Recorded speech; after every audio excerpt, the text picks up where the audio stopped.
Hi folks, Dr. Ross and Zal here. This is History 1302, the very first lecture entitled The Wages of Manifest Destiny, or How the Sioux Lost Their Culture. There's nearly 400 years of constant warfare between Europeans and then Americans and Indians. And this lecture is going to, well, result in the symbolic end of what they called Indian Wars. The history of the United States until end of Reconstruction was the history of consolidation. We would round up Indians and move them. A good example is Andrew Jackson and the 5 civilized tribes moved to what he called Indian territory, what came Oklahoma. We're going to do the same thing before and after the Civil War. Nez Perce, for example, and Chief Joseph. They're going to try to flee to Canada. They're going to be caught by a ex-Union general named O.O. Howard, who was known at that time for establishing a university for the freed slaves outside of Washington, D.C., called Howard University. So he's going to stop the Nez Perce and Chief Joseph, and he's going to want to bring them back to the reservation in northern Idaho and eastern Washington, but General Phil Sheridan says no, he wants to punish Chief Joseph and the Nez Perce, so they're sent to Indian land, Oklahoma. Phil Sheridan was also a veteran of the Civil War, a Union general who said the only good Indian is a dead Indian. Well, in the reservation, Indians promised to stay on a certain chunk of land and don't leave, don't hunt, and in exchange the U.S. government would get them monthly allotments of food, sugar, coffee, clothes, etc. The other part was Americanization.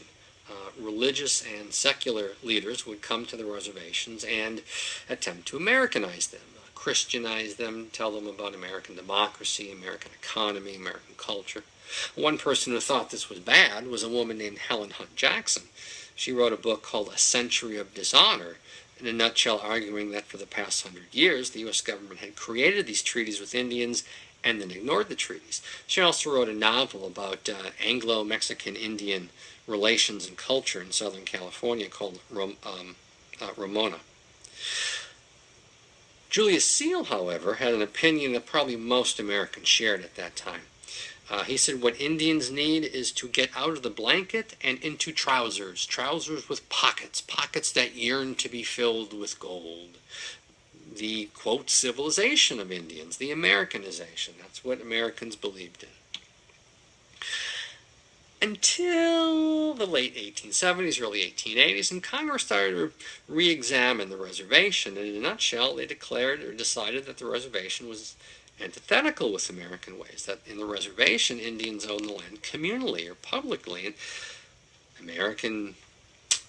Americanism is private property. It's one of the hallmarks of American society. So Congress passed the Dawes Act, which chopped up the Sioux reservation and gave 100-acre parcels to the families and much less than that to individuals. They had to swear that they would not engage in traditional ways. For example, there would be no medicine man position. They would not do the sun dance or any sort of other traditional Native American religious aspects. They worked on the land for 25 years, and then they were given title to the land. Well, school also shifted. The federal government removed Indian children, primarily boys, and sent them back east to Indian schools, the most famous being the Carlisle School in Pennsylvania. Their hair is cut, they get American names and are placed in little American schoolboy outfits, and they're taught American history, American culture, economy, religion, etc., and then they're sent back to the Sioux area to be the next generation of leaders. Well, the Sioux Act in 1888 said that all that land that was left after giving everybody 100 acres, we're going to sell the rest to the railroad and to individual settlers. Well, in 1889, a religious leader named Wovoka said, we need to start doing religious traditional ways, specifically the ghost dance. And so this idea of doing the ghost dance in particular, or embracing religious tradition ways in general, swept the Plains and Upper Plains Indians, especially the Sioux. Well, Sitting Bull was in kind of like self-exile in the Sioux reservation. He had a little dinky house in a little corner of the reservation.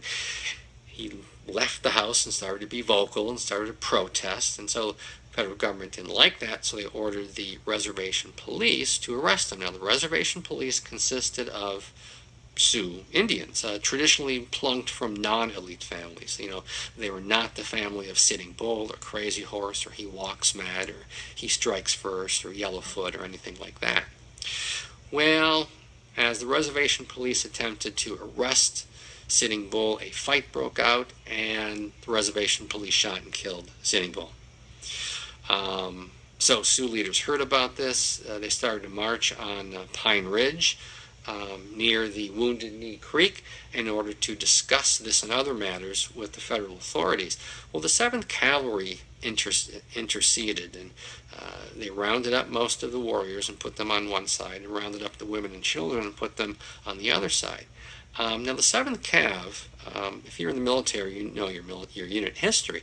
And the 7th Cav was probably most famously led by General George Armstrong Custer, who in 1876 at the Battle of the Battle of Greasy Grass, the Battle of Little Bighorn, as Americans called it, was wiped out. The entire 7th Cav, Custer, everybody killed. They were outnumbered about 10-1, and the Sioux did it. So the 7th Cav is reconstituted. Here they are against these same people, the Sioux. They're probably nervous or a little anxious. Well, members of the 7th Cav went from house to house, teepee to teepee, tent to tent, shelter to shelter, grabbing anything that could be used against them, any weapons. Obvious ones like rifles and handguns and knives and clubs and anything. Well, in this process, a skirmish broke out, and the 7th Cav opened fire. Now, they were in a circle, so even some of the members of the 7th Cav shot themselves, or shot each other, I should say.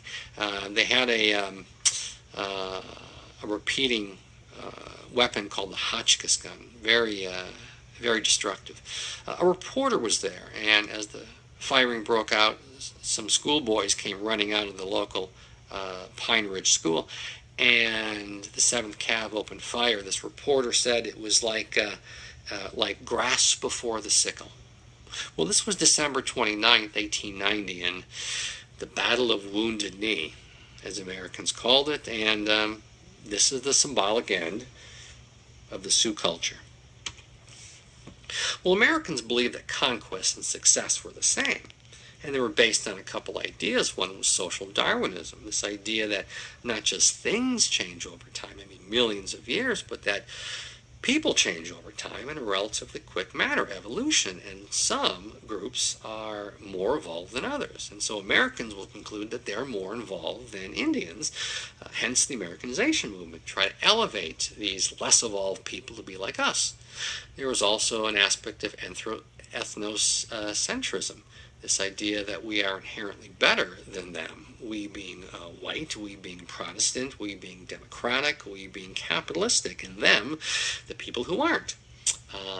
This is not just the Native Americans. This also includes the new immigrants who are primarily from Eastern Europe, Russia. They're primarily Catholic and Jewish people. So there's once a belief that the native-born and Americans start calling themselves that, the natives, are simply better. Their entire culture, the ethnicity is better than any others. And finally, we had commercial interests. Mining companies, railroad companies, ranch companies, they wanted this land. They wanted to get into it, and they did. So these three aspects dovetail into explaining at least the symbolic end of the Indian Wars and how the Sioux lost their culture.